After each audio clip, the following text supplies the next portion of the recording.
telinga. Okey.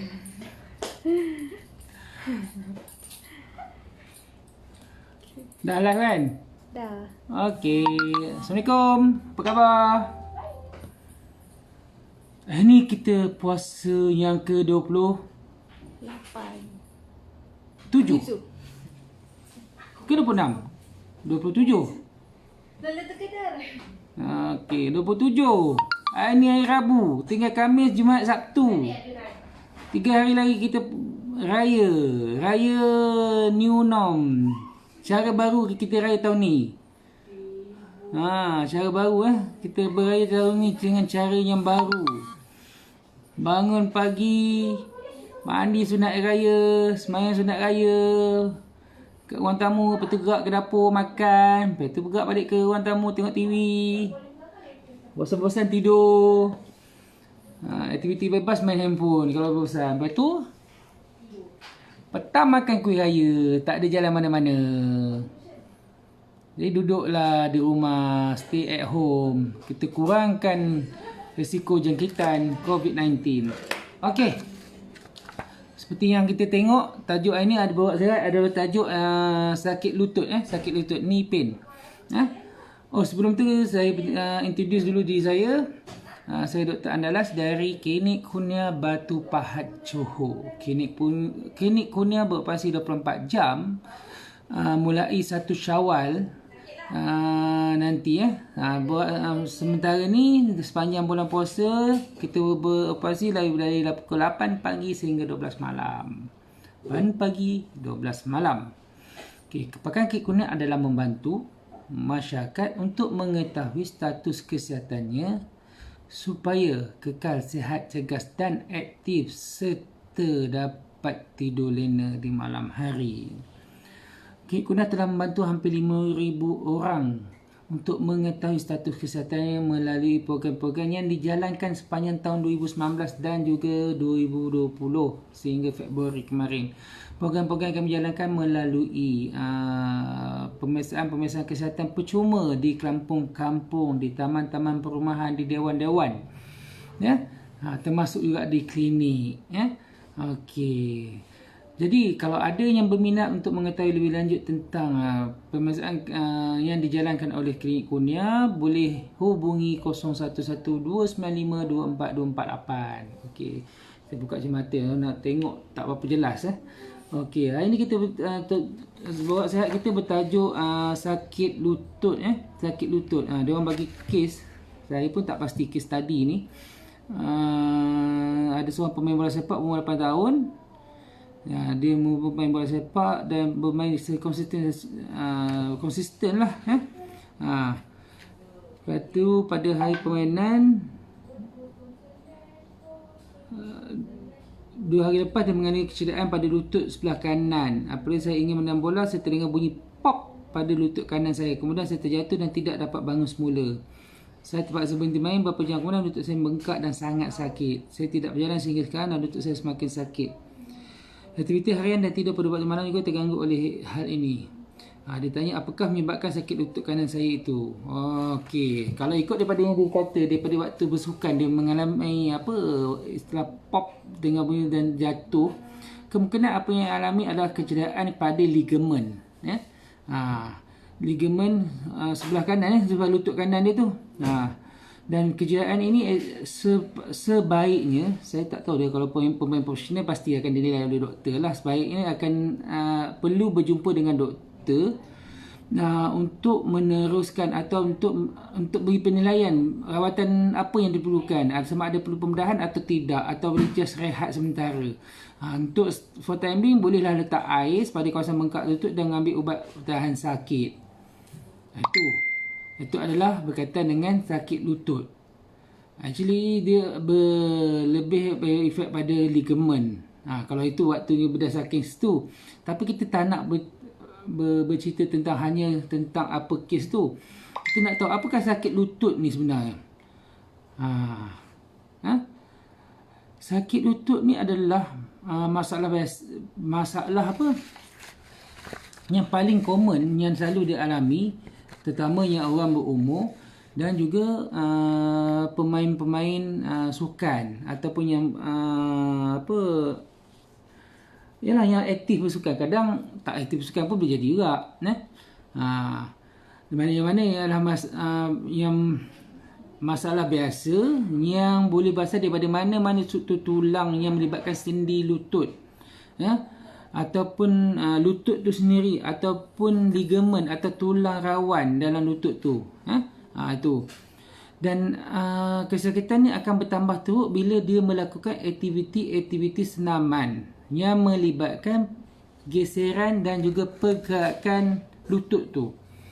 Bila dia aktiviti sana, okey, contohnya kita kan ada ranggangan apa semua, bila dia jadi macam geseran tu berlaku, menyebabkan sakit dia akan makin teruk. Dan sakit lutut ni memang tak kira umur, walaupun macam saya kata tadi, lebih kerap pada yang berumur lebih lanjut, ataupun yang apa, pemain sukan. Dia tak ada masalah, cuma kebangkalian prevalensi tu lebih kerap berlaku pada orang-orang tertentu, macam ni lah, orang bersukan, umur, badan besar macam saya, itu lebih kerap lah. Tapi Alhamdulillah kot, tak ada lagi sakit lutut ni. Sakit sendi ada. So, apakah penyebab sakit lutut ni? Kalau ikut kan ada banyak penyebab sakit lutut ni.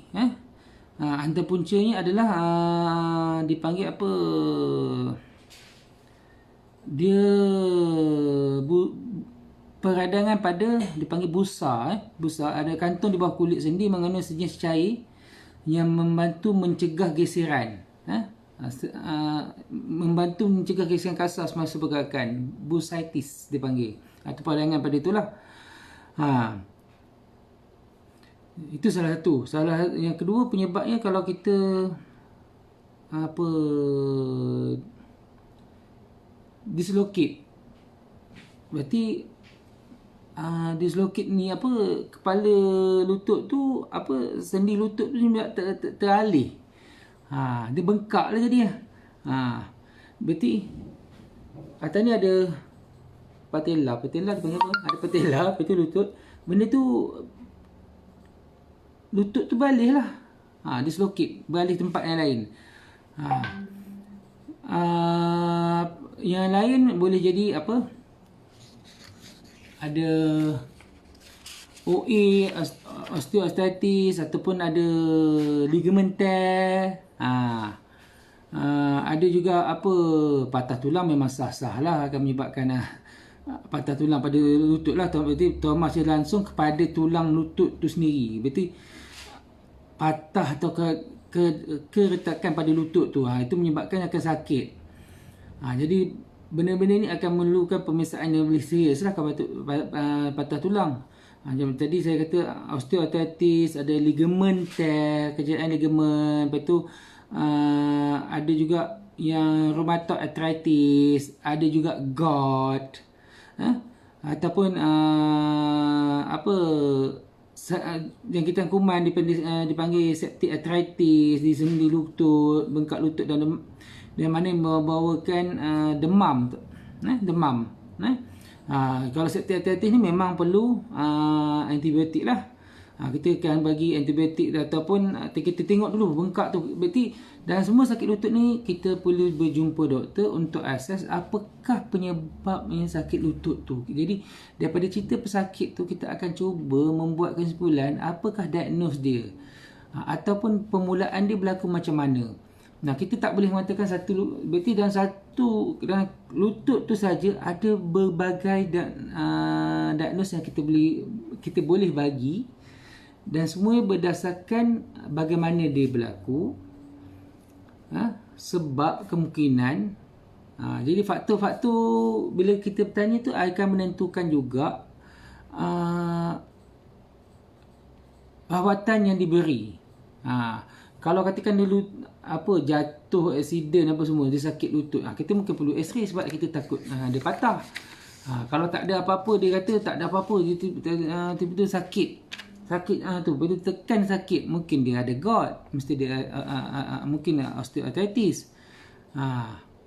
Itu antara penyebab yang boleh berlaku lah dia. Jadi benda tu bukan satu jenis penyebab, boleh bursitis, boleh dislocated knee, boleh ada osteoarthritis, ada cord, ada ligament tear, ada rheumatoid, ada meniscus tear. Banyak duk ingat-ingat tuan perlahan, payah nak ingat ni, lupa lah. Dia banyak faktor. Tapi kebanyakan selalu pesakit yang datang ke klinik kita, kebanyakannya kalau sport injury tu memang kita kena refer lah. Kita takkan rawat tu, kita just bagi early treatment. Tapi kebanyakan kita akan sarankan, sebab kadang-kadang kita kena refer. Ataupun yang accident yang melibatkan ada retak apa semua, kalau datang klinik memang saya akan refer ke hospital lah untuk mendapatkan rawatan yang lebih baik. Kita tak merawat semua. Selalu yang rawatan ke klinik kebanyakan ada gout, osteoarthritis, itu kecederaan yang ringan. Kalau yang berat banyak kita refer ke hospital, ke orto, ke bahagian ortopedik lah, untuk mendapatkan rawatan yang sebaiknya. Sebab kadang bila kecederaan yang melibatkan sport injury ni, kita perlukan fisioterapi untuk tu. Jadi antara gejala bila kita berlaku sakit lutut ni, apa yang kita rasakan selalunya memang sakit yang sangat lah.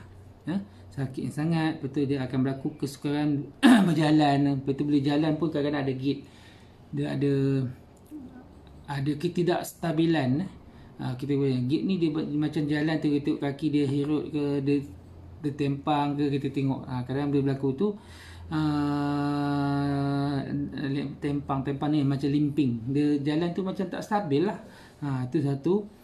Itu kadang-kadang lutut tidak boleh dibengkokkan. Lepas tu kadang kita tengok gejala dia, kadang-kadang kita tengok lutut tu, sini lutut tu bengkak, memerah, kita rasa pun panas.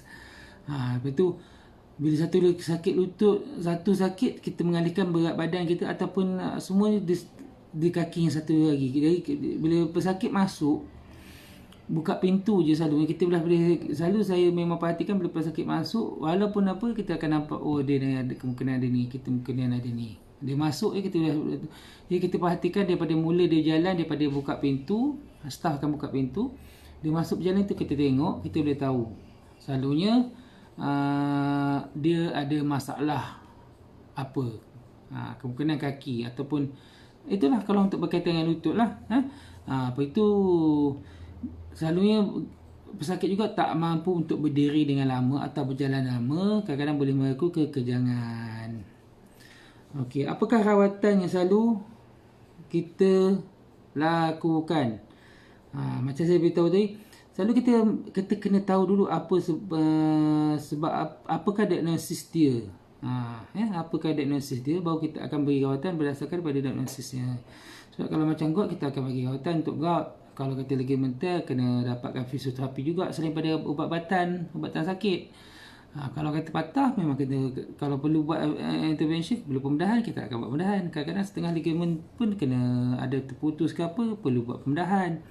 Tapi rata-rata rawatan adalah antara, pertama adalah menggunakan ubat-ubatan. Kita akan bagi ubatan sakit. Lepas tu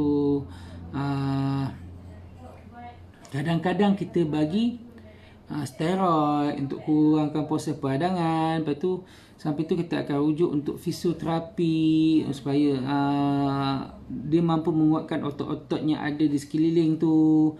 Sampai tu ada suntikan intraarticular. Dia suntikan dalam tu untuk pelincir, menambah tiris, dia kata. Suntikan ni ada sintetik, ada juga yang terbaru, yang bukan terbaru, dah lama juga, kata PRP, menggunakan darah pesakit tu sendiri, plasma, protein plasma berdarah pesakit, disuntik kembali ke dalam tempat dalam antara dua tulang atas tulang bawah tu, untuk menambahkan grease. Dan yang lain paling berat adalah bila melibatkan pembedahan yang mana dipanggil total knee replacement. Kalau memang selepas berapa intervention kita melakukan suntikan tidak ada perubahan, ubat-ubatan tidak ada perubahan, selalunya pakar akan buat apa, dia orang akan melakukan pembedahan untuk menggantikan dengan lutut baru, bukan lutut sintetik ni lah. Jadi dia ganti dengan bahan berbentuk bahan plastik ataupun logam selalunya. Dia ada special lah benda tu selalunya. Kalau buat ni pesakit kena beli sendiri, dah harga memang agak mahal. Itu pesakit yang beli, bukan selalu government tak provide. Selalu pesakit kena beli, bagi bahan tu untuk dibuat pembedahan. Kalau digantikan keseluruhan total knee replacement, keseluruhan lutut digantikan sendi buatan. Itu. Selain daripada itu, pesakit-pesakit yang mengalami sakit lutut yang ringan, kecederaan yang ringan, selalu kita nasihatkan untuk pesakit tersebut rehat secukupnya. Berarti rehat, rest daripada aktiviti-aktiviti lazim yang boleh menyebabkan atau memperburukkan lagi kecederaan pada sendi lutut. Berarti macam bersukan, bersenam ke, yang boleh tu kita minta dia rest. Atau apa, waktu waktu selepas kejadian tu kita masih boleh menggunakan ice packing. Ais boleh membantu dengan sakit dan mengurangkan keradangan sendi lutut tersebut. Yang kedua, kita kompres, sebab kadang sakit tu kita balut kita mampatkan, kita balut ketat untuk make sure lutut tu tidak macam bergerak beralih. Itu kita mampatkan. Tapi teknik balutan ni dia tak boleh terlalu ketat, yang sesuai, dan bukan 24 hours. Dan yang terakhir, selalunya kita untuk rawatan tu kita tinggikan, meningkatkan lutut semasa rehat lah, untuk mengurangkan bengkak. Itu antara rawatan untuk pesakit yang ringan. Dia sebut RICE, RICE, rest, ice, compress dengan elevation. Itu tentang sakit lutut. Itu tentang sakit lutut pada hari ini. Jadi kepada yang ingin mengetahui lebih lanjut, kalau ada pertanyaan, saya pun tak buka handphone, tak buka apa ni, saya tak tahu ada pertanyaan ke tidak.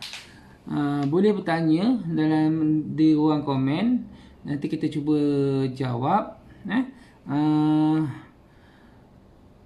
Dan untuk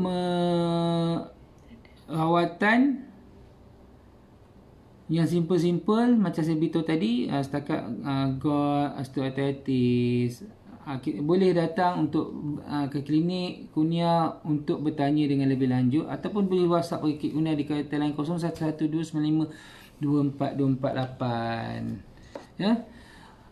Itu je untuk hari ni. Kalau ada pertanyaan, Ada? Ada. Tak ada kan? Kalau tak ada pertanyaan, kita akan berhenti sini. Tapi sebelum tu, masih ada 3 hari lagi kita berpuasa. Selamat berpuasa. Jangan lupa untuk like page Klinik Kurnia. Klinik Kurnia BP Johor, page dia. Ataupun boleh join ke FB group Klinik Kurnia. Boleh join tapi tolong-tolonglah tulis nombor telefon, jawab apa soalan yang diberikan tu. Dia ada syarat-syarat untuk join Klinik Kurnia tu. Dan tu kita akan bagi informasi yang insyaAllah berguna untuk semua orang. Okey, itu je untuk kali ni. Assalamualaikum warahmatullahi wabarakatuh.